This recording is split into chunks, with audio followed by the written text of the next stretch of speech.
அஸ்ஸலாமு அலைக்கும். Hello friends, இன்றைக்கி என்னோடய பையனுக்கு நான் வந்து பீட்ரூட் சாதம் தான் வந்து லஞ்ச் பாக்ஸ்க்கு பேக் பண்ணேன். ஸோ நான் எப்படி செய்வேன்றது வாங்க ஷேர் பண்ணுறேன்.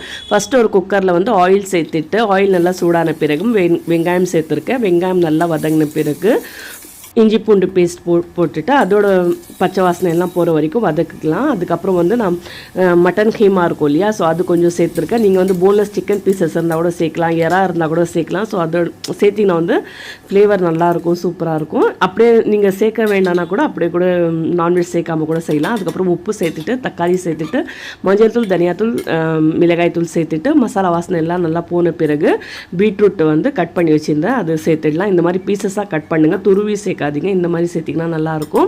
அப்புறம் ஒரு 4 டேபிள் கடலைப்பருப்பு வந்து ஊற வச்சுருந்தா ரவருக்கு அதுவும் சேர்த்துட்டு, தண்ணி சேர்த்துட்டு ஒரு 3 விசில் 4 விசில் விட்டு எடுத்திங்கன்னா வந்து சூப்பரான வந்து இந்த பீட்ரூட் கிரேவி மாதிரி ரெடி ஆகிடும். இதை வந்து நல்லா சுட சுட சாதத்தில் போட்டு கிளறி கொடுத்திங்கன்னா நல்லாயிருக்கும்.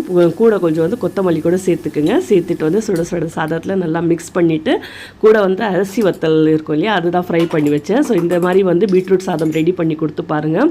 சாப்பிடாத குழந்தை கூட கண்டிப்பாக சாப்பிடும். ஸோ இந்த வீடியோ பிடிச்சிருந்தா லைக் பண்ணுங்கள், ஷேர் பண்ணுங்கள், என்னோடய பேஜை ஃபாலோ பண்ணுங்கள். பை ஃப்ரெண்ட்ஸ், நெக்ஸ்ட் வீடியோவில் பார்க்கலாம். பாய்.